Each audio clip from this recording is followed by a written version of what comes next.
तो दोस्तों, सदियों बाद इतिहास बना आर्टिकल 370। सुप्रीम कोर्ट ने भारत सरकार के फैसले को बरकरार रखा। भारत सरकार द्वारा अनुच्छेद 370 के निरस्त होने से जम्मू और कश्मीर की विशेष स्थिति समाप्त हो गई है। यह एक ऐतिहासिक निर्णय है जिसका भारत की राजनीति और सुरक्षा पर गहरा प्रभाव पड़ेगा। आगे बढ़ने से पहले दोस्तों, आप स्क्रीन पर देख सकते हैं मुझे सिर्फ 1000 सब्सक्राइबर करने के लिए 132 सब्सक्राइबर की ज़रूरत है। यह एक बड़ी उपलब्धि होगी और मैं इसे आप सभी के समर्थन के बिना नहीं कर सकता। इसलिए मैं आपसे रिक्वेस्ट करता हूँ कि आज ही मेरे चैनल को सब्सक्राइब करें। यह सिर्फ एक छोटी सी बात है, लेकिन यह मेरे लिए बहुत मायने रखती है। तो क्या आप मेरे साथ हैं? क्या आप मुझे 1000 सब्सक्राइबर पूरे करने में मदद करेंगे? अगर हाँ, तो बस आज ही मेरे चैनल को सब्सक्राइब करो। ये आपके लिए सिर्फ एक क्लिक है, लेकिन ये मेरे लिए एक बड़ी उपलब्धि होगी। आते हैं हमारे टॉपिक पर। दोस्तों, ये वीडियो थोड़ा लंबा होगा, पर मैं पूरी कोशिश करूंगा कि इसकी पूरी डिटेल्स आपको दूं।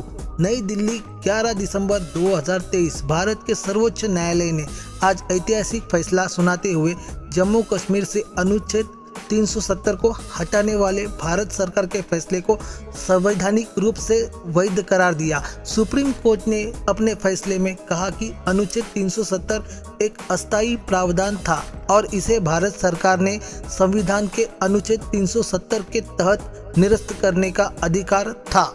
सुप्रीम कोर्ट के इस फैसले से जम्मू कश्मीर का भारत के अन्य राज्यों के समान ही दर्जा हो गया है। अब जम्मू कश्मीर में भी मूल नागरिकता कानून, समान नागरिक संहिता और अन्य समान कानून लागू होंगे। सुप्रीम कोर्ट के इस फैसले की 5 बड़ी बातें आपको बताता हूँ। पहली, अनुच्छेद 370 एक अस्थायी प्रावधान था। सुप्रीम कोर्ट ने अपने फैसले में कहा कि अनुच्छेद 370 एक अस्थायी प्रावधान था और इसे भारत सरकार ने संविधान के अनुच्छेद 370 के तहत ही निरस्त करने का अधिकार भी था। नंबर 2, क्या भारत सरकार का फैसला संवैधानिक रूप से वैध था? तो सुप्रीम कोर्ट ने अपने फैसले में कहा है कि भारत सरकार का अनुच्छेद 370 को निरस्त करने का फैसला संवैधानिक रूप से वैध था। तीसरा, क्या जम्मू कश्मीर को राज्य का दर्जा नहीं दिया गया? तो सुप्रीम कोर्ट ने कहा अपने फैसले में कि जम्मू कश्मीर को राज्य का दर्जा नहीं दिया जाएगा, बल्कि इसे केंद्र शासित प्रदेश का दर्जा ही दिया जाएगा। नंबर 4, क्या जम्मू कश्मीर में चुनाव जल्द कराए जाएंगे? हाँ, सुप्रीम कोर्ट ने अपने फैसले में कहा है कि जल्द ही जम्मू कश्मीर में 30 सितंबर 2024 तक चुनाव कराए जाने चाहिए। नंबर 5, क्या लद्दाख को अलग केंद्र शासित प्रदेश बनाया गया? तो नहीं, सुप्रीम कोर्ट ने अपने फैसले में कहा है कि लद्दाख को जम्मू कश्मीर से अलग करके एक अलग केंद्र शासित प्रदेश बनाया जाएगा। अब बात करते हैं कि इस फैसले का पाकिस्तान और चीन पर क्या असर होगा। सुप्रीम कोर्ट के इस फैसले का पाकिस्तान और चीन पर भी असर पड़ने वाला है। पाकिस्तान ने हमेशा से अनुच्छेद 370 को जम्मू कश्मीर की स्वायत्तता का प्रतीक माना है। पाकिस्तान का कहना है कि अनुच्छेद 370 के निरस्त होने से जम्मू कश्मीर की स्वायत्तता खत्म हो गई और अब ये भारत का एक पूर्ण प्रांत बन गया है। और चीन भी जम्मू कश्मीर पर अपना दावा करता है। चीन का कहना है कि लद्दाख के कुछ हिस्से उसके अधिकार क्षेत्र में आते हैं।